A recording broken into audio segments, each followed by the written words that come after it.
Hello, welcome to Dare to Share with Mistie Layne.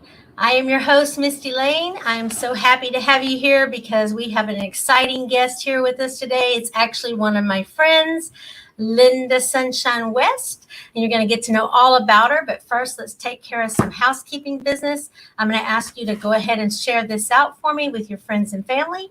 You never know who might need to hear the message that Linda's going to be sharing with us today.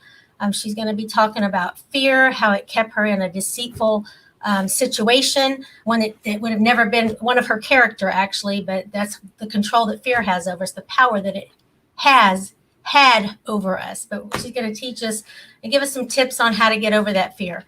But go ahead and share this out. Welcome to everyone that's joining us from Facebook. I appreciate you being here. I'm going to start seeing your comments. They're not quite up yet, but they will be coming over soon, I think. Normally they're here by now. I'm not sure what's going on. But anyway, so I'm going to go ahead and tell you a little bit about me. My name is Mistie Layne. I'm the author of the best-selling book, What Goes Up. You can get the book on mistielayne.com, Amazon, Walmart, Target, any of the bookstores. I have a 4-step Cope equals Hope method in there that'll teach you all about how to let go of your past and start living your future, starting to do that healing work that's necessary to move forward. I also am the founder of a group on Facebook called #BeThatOne, where I encourage people to step up and share their raw, authentic truth so that we can educate each other with our life experiences and we can all learn to judge less and mentor more. So I ask you to go over to Facebook and look up the #BeThatOne movement and please join. We're going to have some exciting things going on in there, some writing exercises, some private workings that we're going to be doing inside the group. So go ahead and jump in on that. I'm also the founder of the Right to Ignite Women's Empowerment Retreats that will be starting up in the fall. We had a hard time with the COVID. We had to shut all of our plans down, but that's going to be gearing back up. So I'm excited to let you know about that. And also in July, we will be moving to 2 nights a week. And that's pretty exciting for Dare to Share with Mistie Layne. That's going to be a great step in the right direction. So let me tell you a little bit about Linda. I have a tiny video I put together. I'm not great at this stuff. I'm learning. But I did put just a few clips together, and I wanted to narrate it myself, so there's not going to be any music. Let me see if I can pull that in. Hold on 1 second, and then I'll bring Linda on after we do that.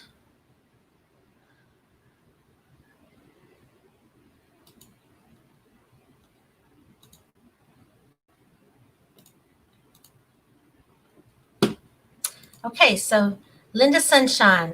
She is the founder of the Women Action Taker group, where she inspires and motivates and leads women. She has run in all the big circles. She's been mentored by some of the biggest names. Greg Reed was a mentor of hers. She knows Les Brown, Jack Canfield, Sharon Lecter.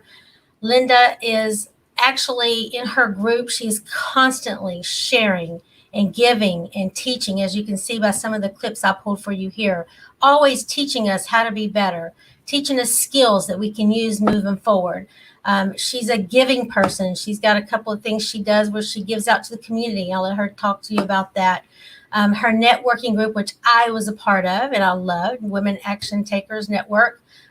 We get together and we just learn from each other, build relationships. This is a book she's working on, a collaborative book, Momentum. And she's interviewed over 2,800 people, including being on the red carpet.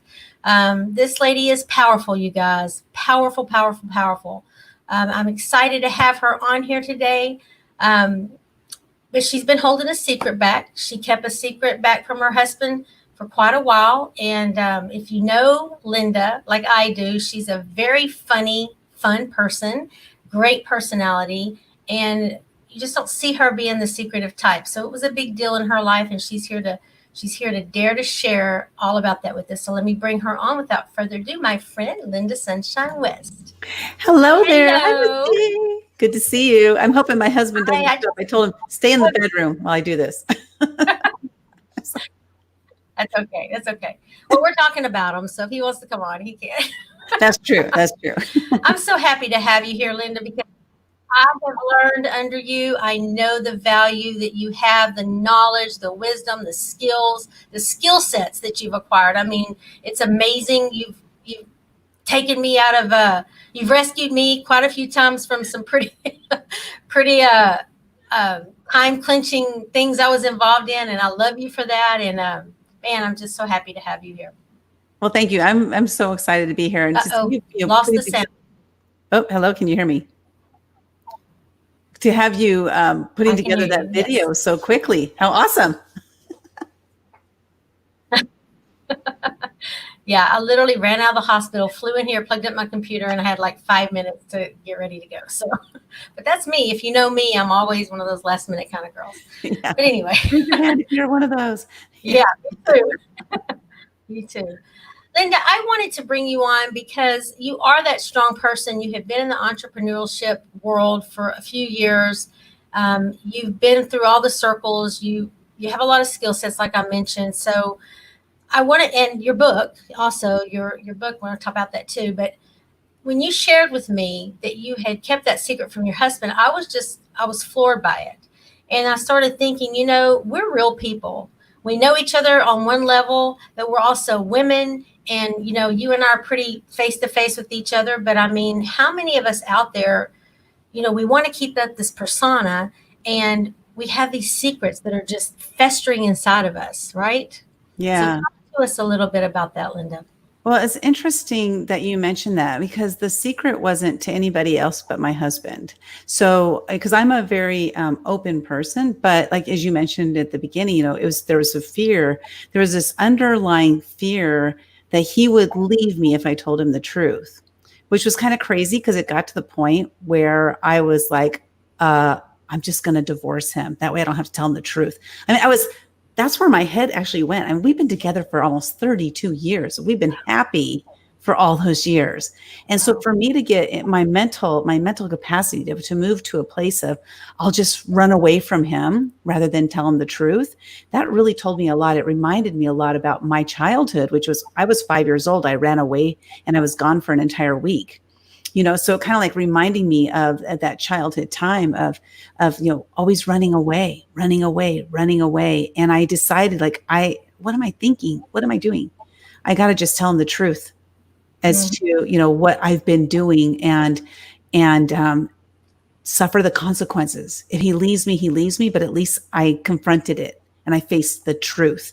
And that was what really helped me to see that I was doing the right thing in telling him the truth, because I waited to the very last minute, Misty. Like we'll tell the story of what I told him in a minute, but I waited to the very last minute to tell him the truth.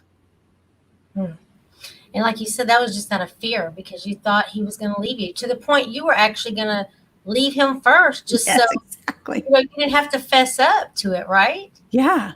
It was almost like the embarrassment of the truth was worse than leaving.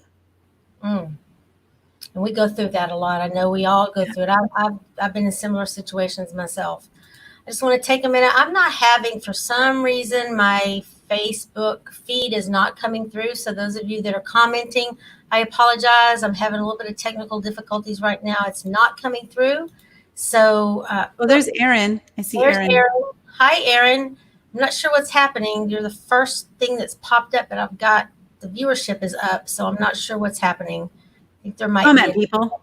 Comment for me if you can hear us. If you're there, let us know you're out there commenting. I think there might be a delay going on. Anyway, let's move forward. So, Linda, let's first talk about. You said something to me last night that just it was so profound. You told me, you said, I quit my 49th job so that I could be an entrepreneur. 49 jobs. Oh my goodness. So you just didn't know what you wanted to do. Fill us in on that. Yeah. I, again, looking through my past, in my life, 49 jobs, right? That 49th job, while I was on that job, I hired a life coach and she helped me to discover that pattern. Like, what was that pattern that I was in? It was always about running away. I wasn't happy, so I ran away. I didn't like the way things were going, so I ran away. I didn't like the hours, so I ran away. But I never confronted, myself first. I never confronted myself. And then I also didn't confront my bosses. I just like, I'll just quit and go somewhere else. So Right. I like to say, 49 jobs means at least 49 interviews. I That's mean, great. I must interview pretty well, because I get hired like every single time I interview, just about, like I have a really high percentage rate of getting hired. And I think a lot of it, I'll just share this really quick for anybody who's challenged with interviewing and stuff, is like, I'm just myself. And I crack jokes and I make fun of things during interviews, and I just show up as me. And it's kind of funny because we end up laughing a lot during the interviews. But it's interesting because as I looked back, I was like, what the heck? 49 jobs. What's wrong? What was wrong with me? What is wrong with me, or what have you? And there was nothing wrong with me. I was just not comfortable, and I didn't want to stay in any place that I wasn't comfortable for any period of time. And as I looked back at 5 years old, again, that running away, I was in a very volatile, abusive, alcoholic household. My dad was extremely abusive and volatile, like throwing shit all over the place. Like my mom, my poor mom, she just put up with so much, But I decided at 5 years old that I'm not going to grow up in this. I'm just going to run away. And so I did. And I ran away. I was gone for a week. And I just went to the neighbor's house. That's the first question people always ask me is, where did you go? And I'm like, I just went to the neighbor's house. But going to the neighbor's house, for all intents and purposes, at 5 years old, I was running away forever. What I didn't know, and this is something that I didn't discover until many, many years later. What I didn't know is my mom knew I was there the whole time, and she was checking up on me every day. But I want you to imagine you're 5 years old and you run away, and nobody comes after you. Nobody comes to get you.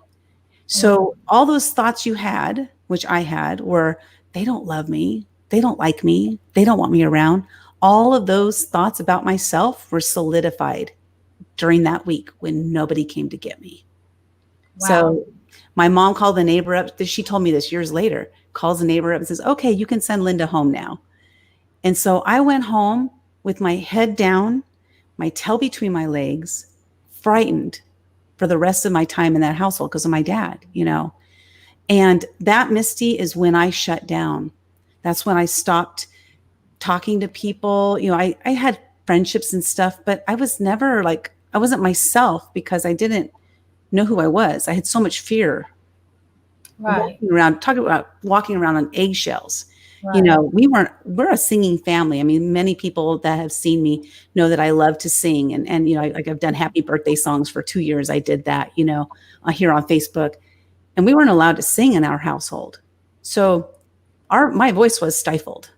Just totally stifled. And then I married somebody just like my dad. My first marriage was to somebody just like my dad. And I kept stifled. And, he told me on a daily basis, you're so stupid. You're so ignorant. People are only nice to you because they feel sorry for you, and I believed all that. I believed I was stupid and ignorant. And I carried that with me for 51 years until I met that life coach. My husband, my current husband, is amazing. And he's always told me how great I am and how brilliant I am. But I never heard him through the damage that had been done that first, 21 years of my life. Right. Yeah, we carry that around with us, don't we? Yeah. I want to pause just for a minute.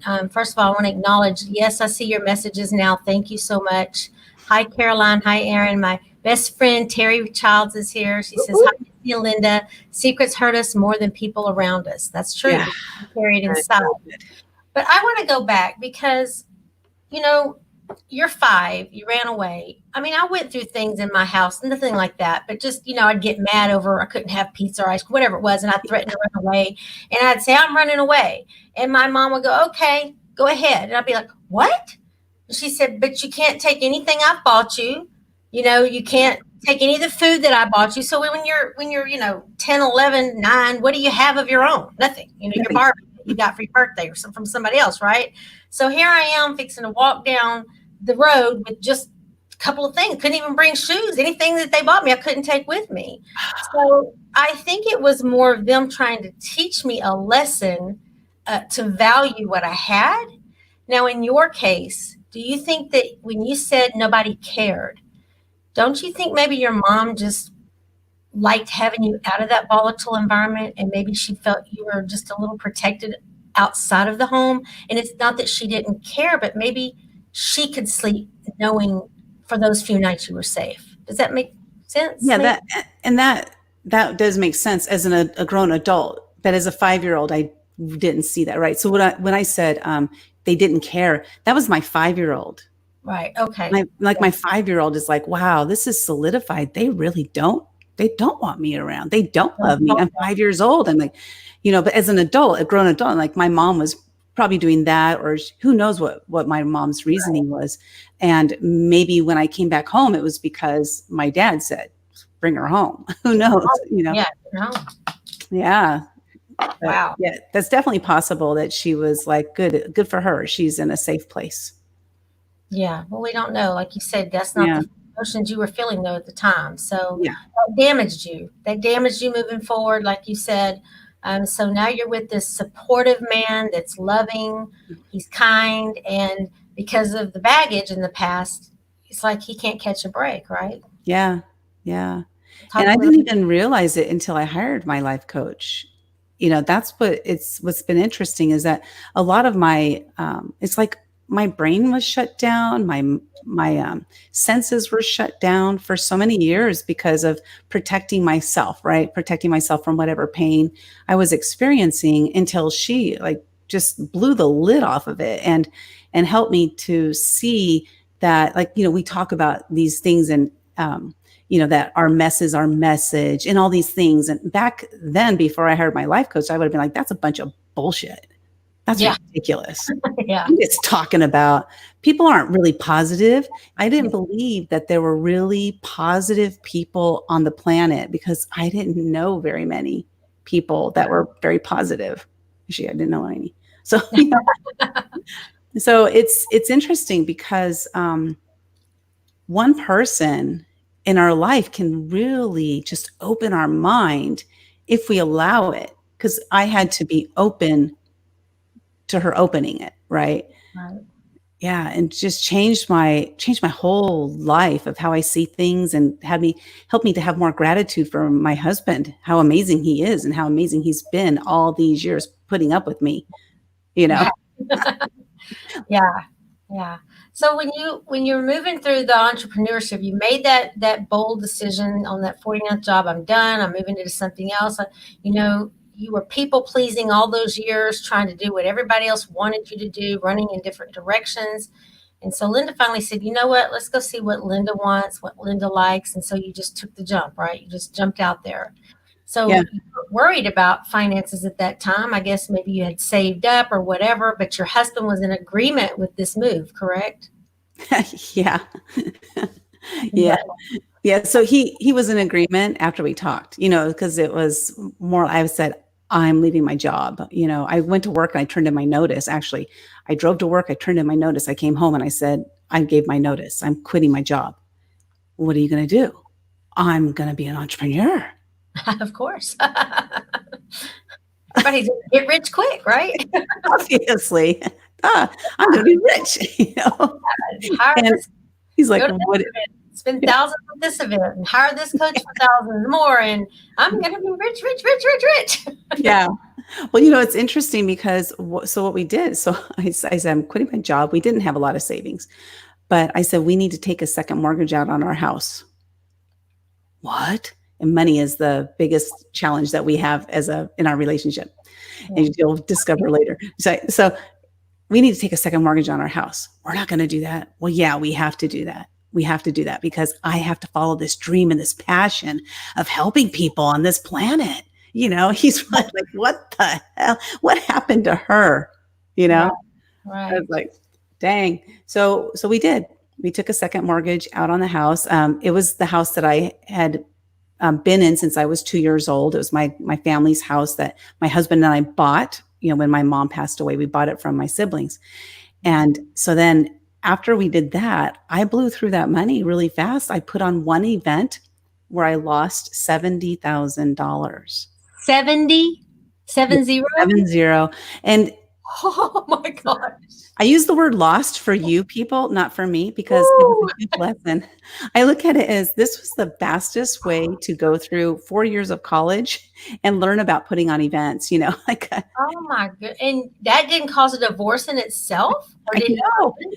I know. Look how amazing he is.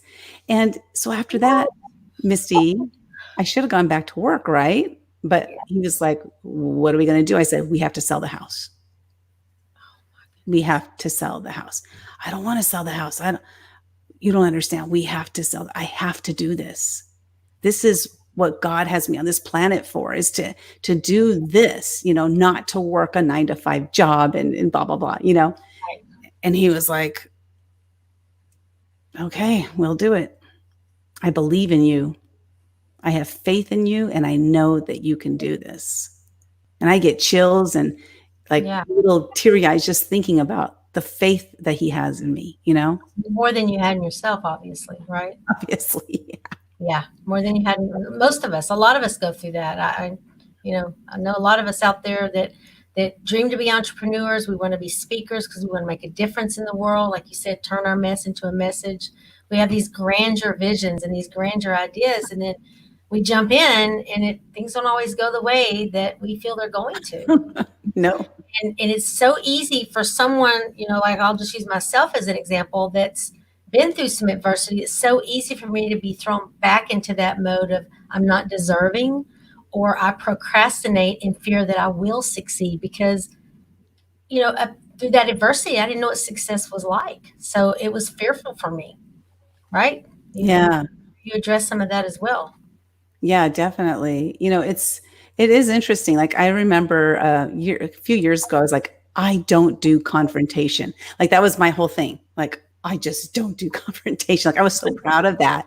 And I'm finding myself confronting things on a regular basis right now. And it's different because I'm not running away anymore. Because this realization of that, what I always did is instead of confronting, I just ran away. And I'm realizing too that the more I confront the things, the easier it is. Yes. A lot easier. A lot easier. Yeah. Hmm. So let's keep moving forward get through this story about, so now you've lost, well, you can tell us you've lost the 70,000. I It's got gone. educated. It's gone. Educated big And time. your husband doesn't want to sell the house. So let's pick up right there and go forward with that for us. Okay, so then we came to an agreement that we would sell the house, and we sold the house, and we put that money in the bank. And I started, I was already at that point, like you mentioned, events. I was already attending a bunch of events. I was going here and there and everywhere. I was gone every single weekend, just about attending some kind of 2-day, 3-day retreat, things, seminars or what have you. So here's what we did. We sold the house, put the money in the bank. We bought a 28-foot fifth wheel trailer, and we became park host at a local park here in San Diego, which meant we had free rent. So Yes. the idea was, how long can we make that money last while I'm doing all this, learning and meeting people, and I'm going to become rich. So, we don't have to worry about anything, but that didn't last very long because there was no internet. So Uh-oh. yeah, you can't run a business with no internet. So, we ended up, I spent a lot of time at Starbucks and stuff like that. And it just wasn't feasible, to do video interviews and stuff like that. So we ended up, after about, I think it was about 6 months or so, we ended up, renting a house from somebody. So we've, moved quite a few times since then, and just trying to figure everything out. And what I love about Scott the most, and him and I are a lot alike this way, so I don't know if this is a good thing or not, but we're both very, very apt to jump to something if things aren't working. It's like we don't get stuck, and so we're both like that. So that could be why we've, done really well together, because we understand each other. Yeah, he seems like he must be a very patient person as well. Yeah. Yeah. Yeah. Wow.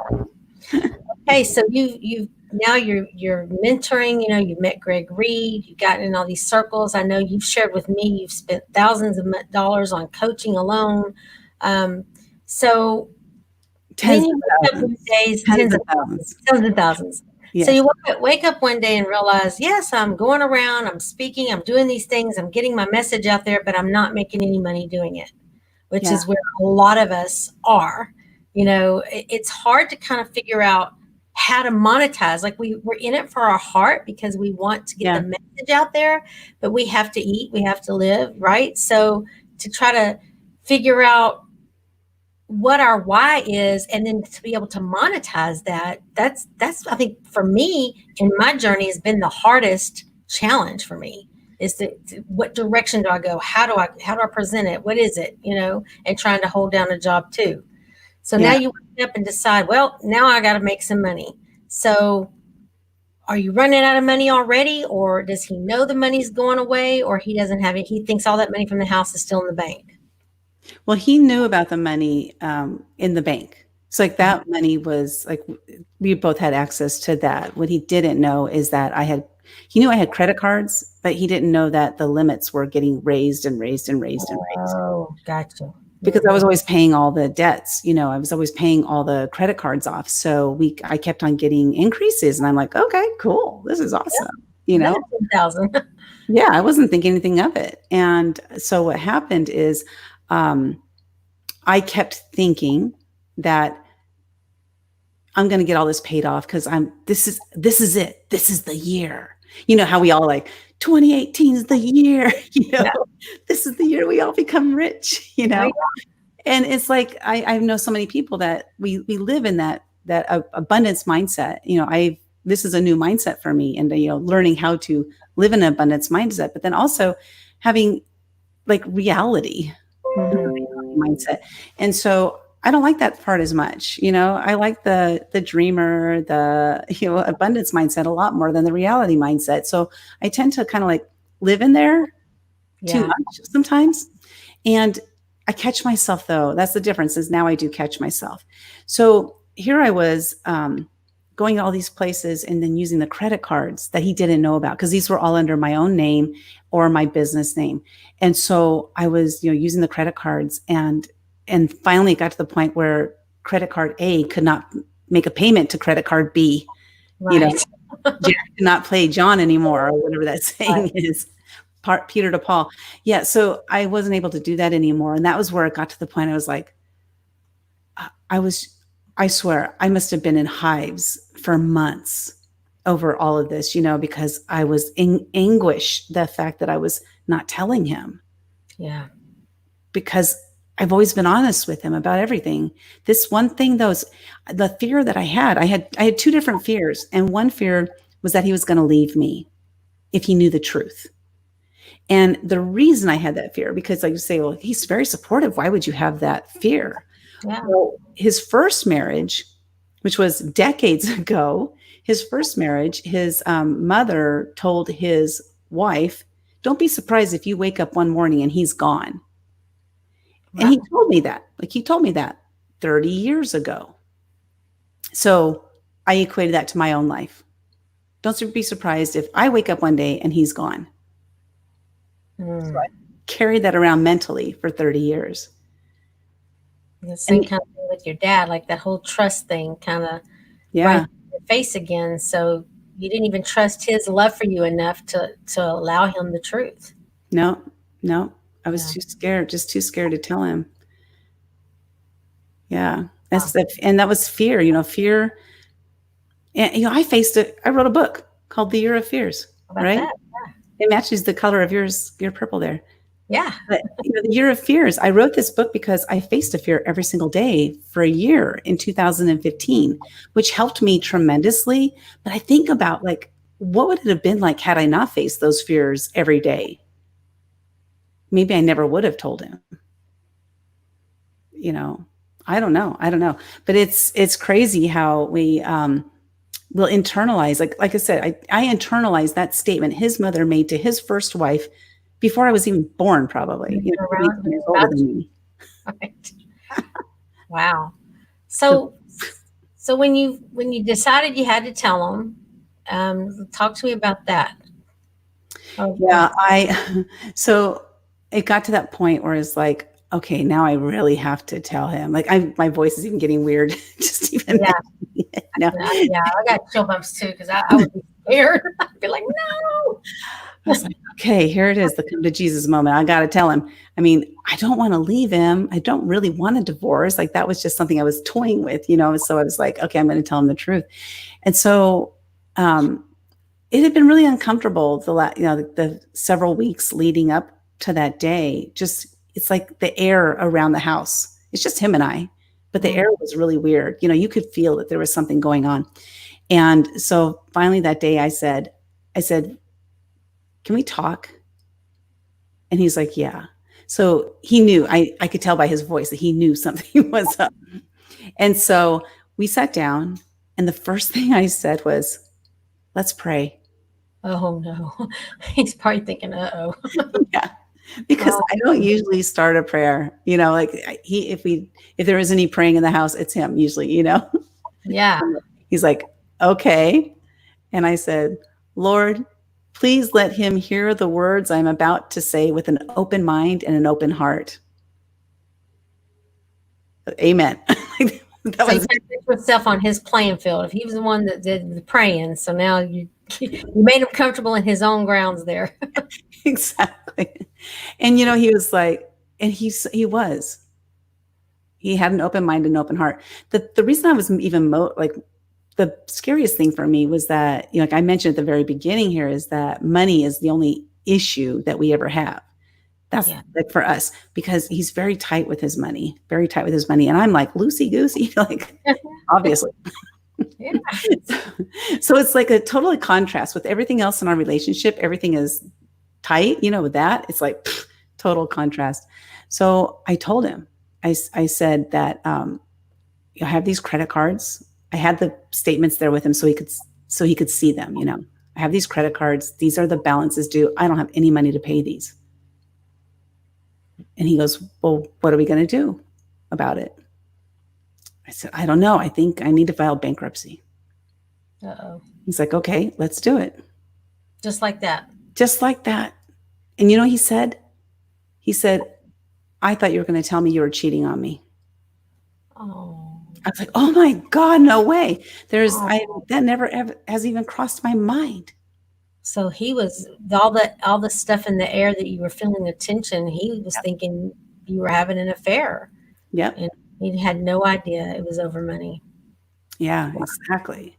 So I think that maybe for him, it was a relief there that it was just money. Absolutely. And I Yeah. bet you there was a relief there that it wasn't a secret anymore, right? Oh man. Oh my gosh. That burden of carrying that secret around, right? It was Mm. so heavy, so heavy. And then what ended up happening is we went to a lawyer, bankruptcy lawyer, and found out that he wasn't attached to any of that debt. Oh, So only I filed the bankruptcy. We didn't have to do it jointly. So his credit didn't even get affected. So that was good. And I was like, that's relief, you know, huge relief. yeah. Linda, I want to pause for a minute again because the viewers. The show is for the viewers, and it's all about what they can take from it, right? So I just want to. You said something right there about how the past, like the burden being lifted from you, like how sick it made you feel to have that secret. And I know with me, during my drug addiction, there were some things that I know my kids were on last week, and some of the worst things, the things that keep me up at night, the things that keep me putting the food in my mouth, that I try to eat away, pretend it didn't happen, those really painful events that we tend to carry with us our whole lives. And it's all a work in progress, and I don't think anyone's ever free of it because we're human and that's just the way it is. Mhm. But I think that working through those pain points, writing them down, giving them away, praying over them, doing your energy work around them, whatever it is your method is. But I think taking the action to get it out of you and get that weight off of your shoulders is crucial in moving forward, isn't it? I totally agree. I think because I mean, you can even, well, I can speak for myself only, but it's like an instant relief, you know, when you finally mention whatever it is that's been you've been stuffing down inside Mhm. of there. So like with when I made all these discoveries about, my dad and how it affected my life. I mean, I grew up in that household. I didn't know any different. I didn't know Right. it affected me until later. But when I discovered that how much it had affected me in a bad way, and then I was able to go through and say, my dad did the best he could, and to forgive him, that was work, Yeah. but it was, like you said, necessary. It was necessary for me to forgive the pain that I got from him, so that I could go forward and not hold that so tight. It still creeps up every once in a while. It's not like, Absolutely. I believe, like when you forgive somebody, you forgive them as much as you can in that moment, but then something might happen later, and it's happened to me where there's things that come up. I'm like, oh, I just like, get so angry or whatever about it. But then I remember, I have to remind myself, to give him grace. That was Yeah. all my dad knew. That was what he grew up in. That's all you knew. One of Yeah. my guests, I actually learned from one of my guests recently that she made the comment. She said, because I asked her, how do you, I think it was Lori Richens that was on, and I said, how do you forgive the unforgivable? How do you forgive things that you feel that you could never? She said, you can forgive, but you still hold the person accountable to their actions. And I think that's a really good way to separate that out, Yeah. because once we feel like we've forgiven someone, they're just off the hook. And I don't think it has to be that cut and dry. I think that you can forgive them, but still hold them accountable for it. Yeah, it's interesting because like that forgiveness piece there, right? Like I feel like I forgive, but the reason it creeps up at other times is because something else is going on. There's like another piece of it that I haven't yet forgiven, and I haven't let it go. And holding them accountable that's good. I like that because it's true. Because I've changed who I am. I didn't start changing who I was until I was 51 years old. So if I can change who I am, that means somebody else can too. So it's choice, right? Like I made a choice, a firm choice in my life. Like, I'm going to change who I am. I remember saying it, like, I'm going to change who I am to be the person that I want to be.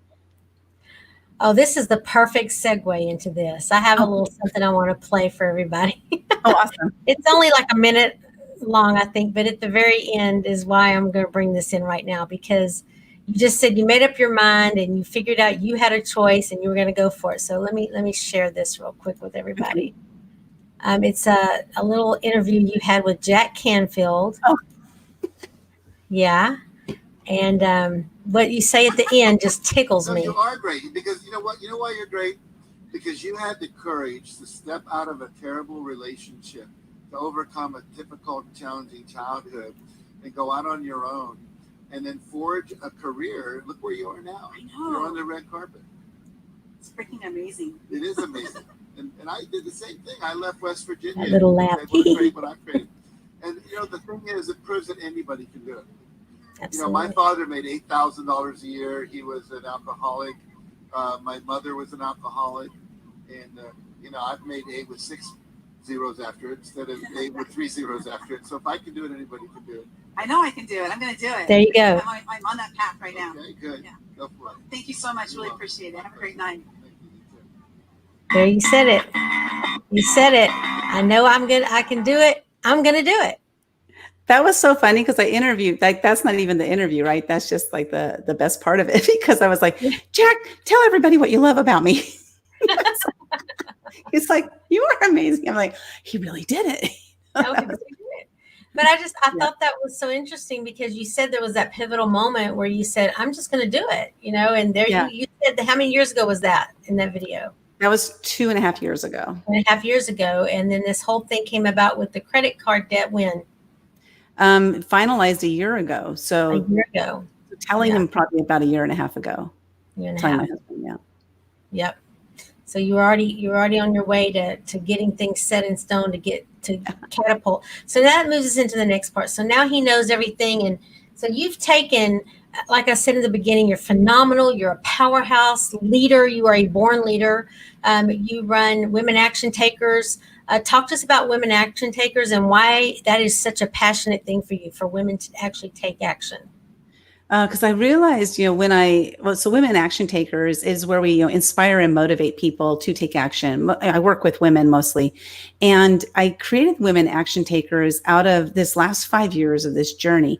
It was actually 5.5 years ago that I quit my corporate job. Now, by the way, just so anybody knows, I'm back to working in the corporate world because I wasn't able to do it financially yet. I know it'll happen. I'm not giving up. I am not quitting. But I knew that I financially had to make a different move. And so I did. I went back to a job. I started 2 days before the COVID-19 pandemic lockdown. So I've been working from home this whole time, which has been awesome. The blessing. Yeah. So it's interesting because it was 5.5 years ago, that I quit the job, started the journey, started investing money in myself for the first time in my life. Investing in myself, time, energy, effort, learning as much as I could. I'm a sponge. I just love to learn.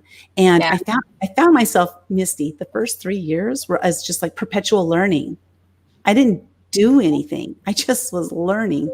So how was I going to make any money? I was never offering anything. I was never putting any offers out there. Like, what was I thinking? But yeah. I understand. You helped me try to help me get my plan together. I joined your group. I love you. That's right.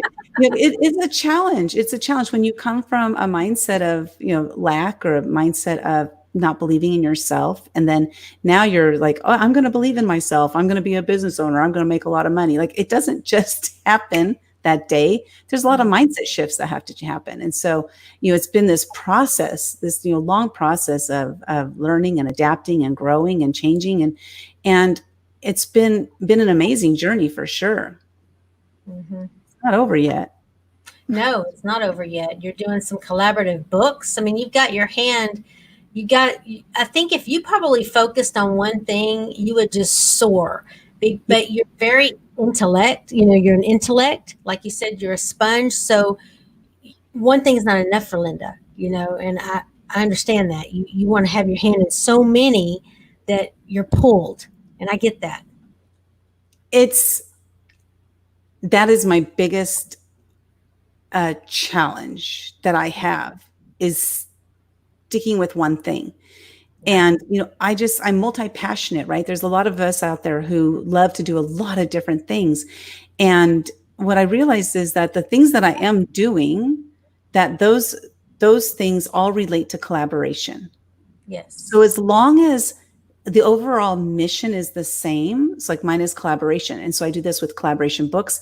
I do this with podcasts. I do this with interviews, right? I bring people together so that I can help them. This is one of the best ways that I can help people is by learning who they are, what their needs and wants are, and then matching them up with the person that's going to help them. That's what I do. And so it's been such a challenge because when I left corporate, I left with 7 different businesses. Like I was like, I got these 7 businesses I'm going to do. And everybody was like, you should do one. And I said, I am not going to do one. I can't do one. I had been pent up for 51 years. This animal was out of the cage, Do you think you had 7, Linda? Because maybe in the back of your mind, you were telling yourself, well, what if I don't succeed with this one or this one? I'll have this one, and it'll be your cover up so that you're not a failure. I mean, because you're not, you don't have that confidence in yourself like we talked about earlier. No, yeah, it definitely, thanks for that. It definitely was not that. It was because of that. I was pent up for so long. I was a people pleaser my whole life, because of my dad. It just made me become a people pleaser because if I pleased people, then they would like me. If I pleased people, there would be no pain. That was my belief, right? It's like if I did everything everybody else wanted, I was a yes person, big time. I said yes to everything, even at my own detriment. And it was frequent that it was at my own detriment. But I said yes because I didn't want any pain, which I was causing pain on myself because I didn't want any pain. Yeah. Yeah. So ricocheting onto you. Yeah. So it was 7 businesses because I didn't want anybody to tell me what to do. I told what to do for 51 years and I was tired of it. And I was like, I'm going to sink or swim, but you know what? It's going to be my decision. That's it. That's it. 100% accept responsibility for everything I've done. That $70,000, the lessons I learned were amazing. At the end of that day, because it was an event called Lemon Zest and Garlic Fest. At the end of that day, I was like, next year, because we were going to do it again. I ended up not doing it because I came to my senses. Ran out of credit cards. Yeah, exactly. Yeah. So it's interesting though, because, when we have all these challenges in our lives and we make the decisions based on whatever is right for us in that moment. And I believe this, like I change my mind a lot and I'm okay with that. Now, other people might not be okay with that, but I'm okay with them not being okay with it. Yeah. Because It's not for them, it's for you. I have to be okay with it. That's right. That's right. Yeah. So I know you're planning, or I think we talked before, you were planning another event around some chocolate, which is my big downfall. And I know you, Linda, and I know you're going to be successful at it. You were successful before, just didn't bring the money you wanted. I mean, you got people there because you are just an incredible connector of people. You network, you've been in the circles, and you're great at connecting people and giving back. And so I see it for you that your future is going to be bright. I see it full of love. I see it full of money. But I know you told me before, you said you said, I'm not rich in money, but I'm rich in wisdom and knowledge and skill set because of the money that I've lost or spent. Yeah. Right?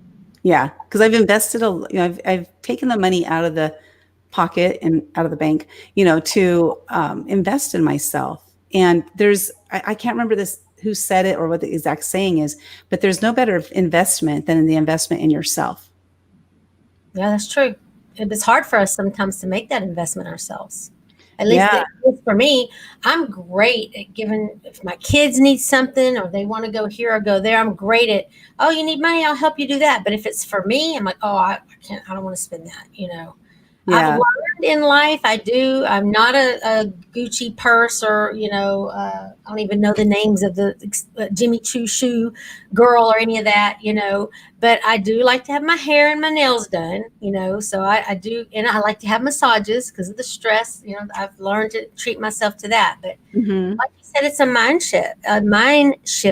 mindset shift that we have to go through to understand how to make it all work for us in the direction we want it to go. Yeah, big time. And what I learned to start asking myself is, what if I don't do this? If I don't if I'm doing something for myself, right? If I don't do this, am I going to regret it? Sometimes it was due to FOMO, fear of missing out. Fear of missing out. I have that a lot too. Yeah, another fear. But that I even conquered FOMO because of these different questions I asked myself to help me work through these issues. Like, for example, a great example is, how many times do we see people that are selling products or services and they're like, today only this price. So it's $9.97 normally, today only it's, $500 or what have you. Here's what I asked myself. If I won't buy it for full price, $1,000, why am I buying it for $500? Exactly. Yeah. And then if my answer is that I will buy it for $1,000, then I'll wait until I'm ready. Yeah. Just don't fall for the FOMO.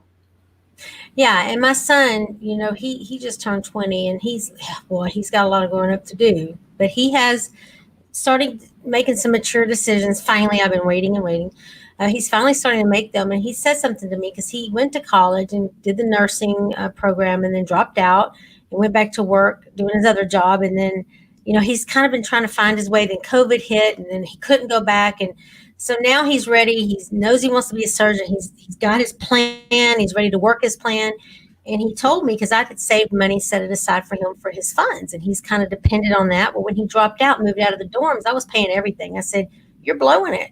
I said, you have it made. You don't see it now. But when you go back, 6 months, a year from now, you're going to look back and say, man, I had it made. That was stupid. I said, so when you decide to finally go back, I'm not sure that you're going to get the money. You may have to struggle. So I kind of made up in the back of my mind, I was going to help him out or whatever. But he actually called me the other day and he said, you know what, Mom? He said, I've really been thinking about it. And he said, I don't want you to help me at all. He said, I want to pay every single penny of it because I know myself. And if I don't invest in it myself, I won't take it serious. Awesome. Yeah.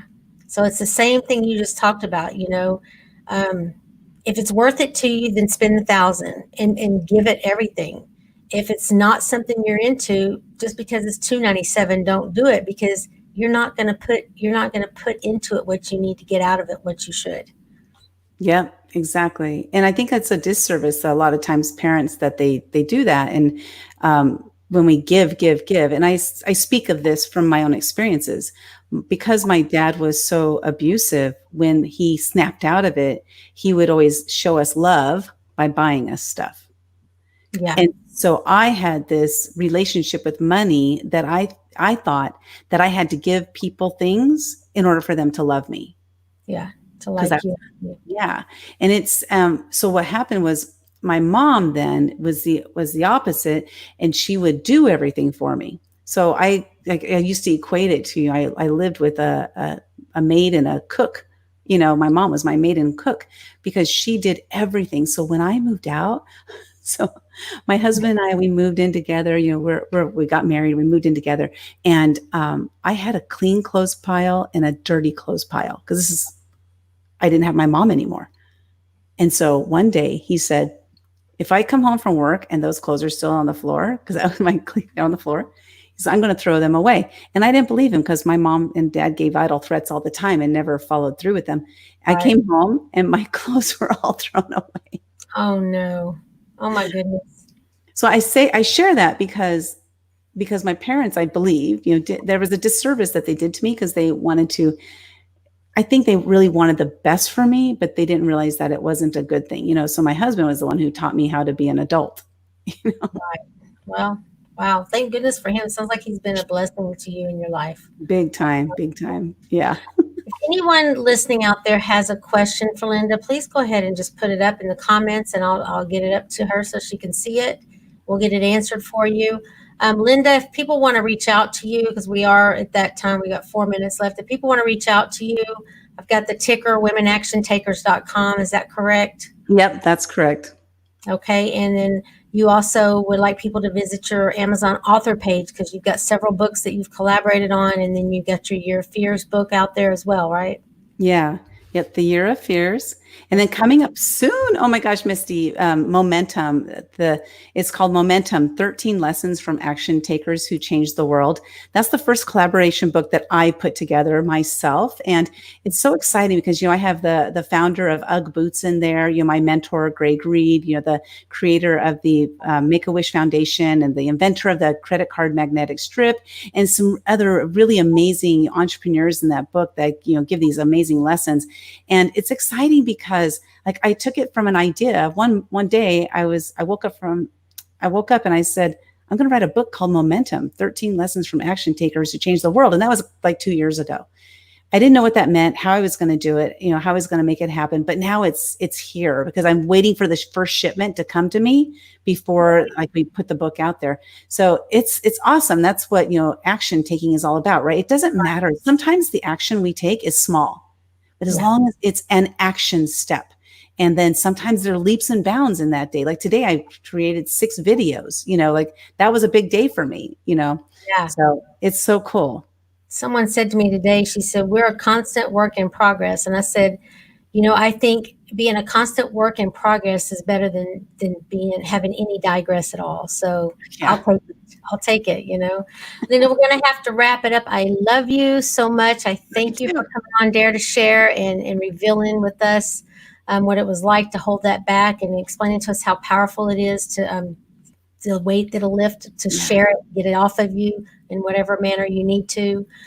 We look forward to hearing about your chocolate event coming up because I know I want to come to that. And in your books, so we'll be following you. And if anyone else out there wants to be a guest on Dare to Share with Mistie Layne, please just type the word guest in the subject line of an email and send it to mistielayne@mistielayne.com. We'll get you lined up. I've got bookings out till August now, but we will get you in. I am going to 2 days a week, like I said, so we'll get you in there.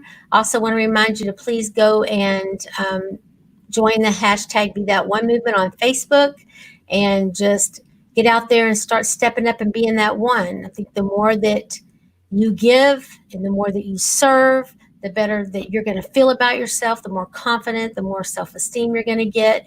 And it's the best way I have found to get through and get over myself, is just to give to others and serve to others. So I'm going to leave you tonight with a little inspiration from Linda, and just tell yourself, I can do it. I know I can do it, and I'm going to do it. I'm going to do it. I'm going to do it. So just take action and go do it, guys. Go do it. All right, Linda. Thank you so much. I love you, honey. Thank you. Love you. Thank you. Phyllis says thank you, Linda, for sharing. Caroline, Terry, they all say thank you. Love you so much, friend. Thank you. Love All you right, too. guys. It's amazing. Thank you. We'll see you here next Thursday at 6 p.m. Central on Dare to Share with Mistie Layne. Drop me an email if you dare. Thank you. All right. Peace out.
Bye.